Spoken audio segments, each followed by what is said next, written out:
Cristiano Ronaldo is fortunate that Manchester United ceased some time ago to be a serious football club run by serious football people.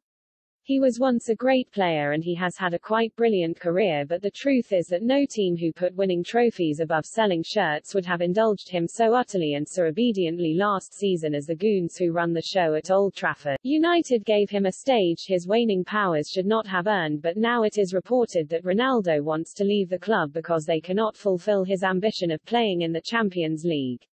It would perhaps be indelicate to point out the fact United are not in the competition this season is, in no small part, down to the debilitating effect Ronaldo had on the side when he rejoined last summer. Ronaldo scored plenty of goals, sure, and those who value the individual more than the team will continue to see that as his vindication. Others have noted that United scored far fewer goals last season with Ronaldo than they scored the season before without him. The player became bigger than the team. United struggled even to finish sixth in the Premier League. Ronaldo scored goals but he did not do much else. At the age of 37, he is a luxury player and luxury players are not viable anymore in the Premier League.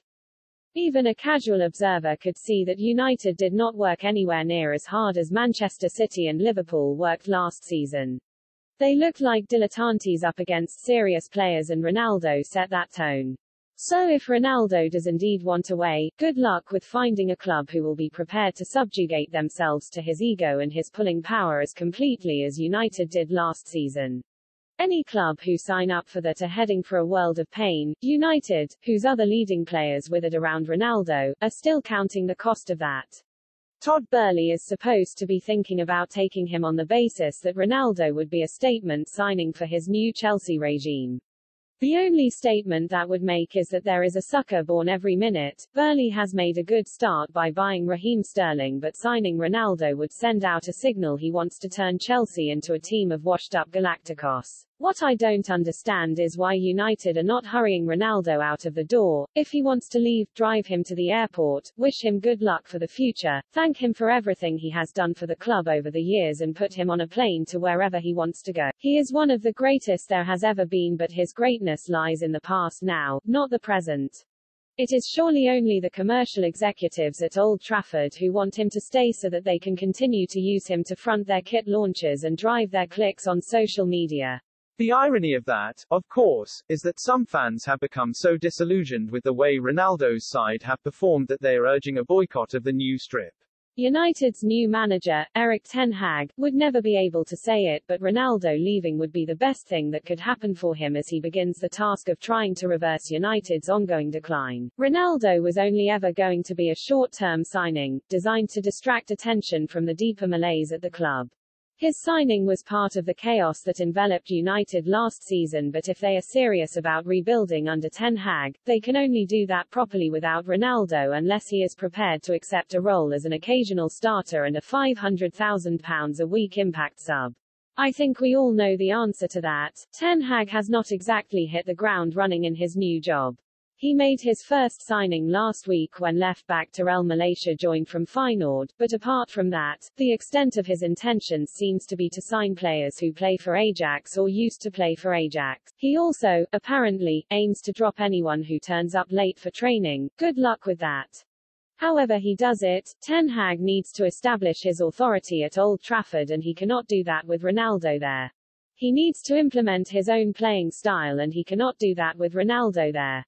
He has got a huge job to turn this group of players, who have excelled only in their misplaced sense of entitlement, into a team who can challenge for big trophies, and he cannot do that with Ronaldo there. The trick for United will not be trying to keep Ronaldo but finding a club they can offload him to.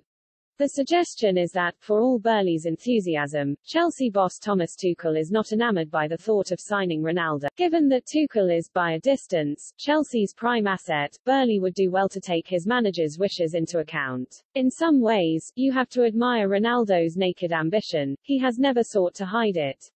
He wants to play at the highest level of club football, in the Champions League, and everything else is secondary to that. If he can find someone to pay his wages and indulge once more his waning capabilities, then good luck to him. Others would say he should be thinking about the MLS rather than the Champions League, but as far as United are concerned, his destination is irrelevant. As the club tour the Far East and Australia without him, as they struggle to make new signings for the season ahead, as they come to terms with Ten Hag's rigid new behavioural rules, it is hard to think of a team more in need of a fresh start. And they cannot get that while Ronaldo is still in their ranks. Novak destined to be the third man when Novak Djokovic walked on to centre court behind Cameron Norrie before Friday's men's singles semi-final at Wimbledon. He gave a slightly hesitant wave to the crowd as if he knew the applause would not last. H is going to have the crowd against him today, said Andrew Castle on the BBC. It will be interesting to see how he copes with that. John McEnroe sighed before he responded. H has been there before, said McEnroe, too many times. Too many times, indeed, and at the end of that semi-final the centre court crowd booed Djokovic in his moment of victory. Irrespective of Sunday's result against Nick Kyrgios, Djokovic will probably go on to be the most successful men's tennis player of all time, and yet public affection has not accompanied him on his journey. That is less to do with his stance on vaccination and more to do with the fact that he is not Roger Federer or Rafael Nadal. However many Grand Slam titles he wins, Djokovic is destined to be the third man. Maybe he will find approbation in the dying years of his career.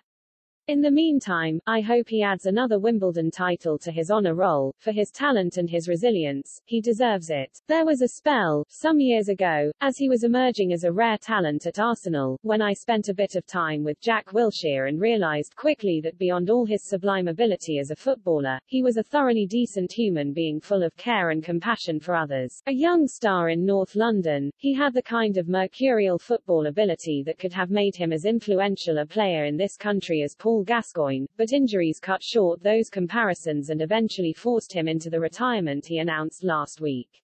He took his leave with great grace and generosity of spirit, character traits that will serve him well in his life after his playing career.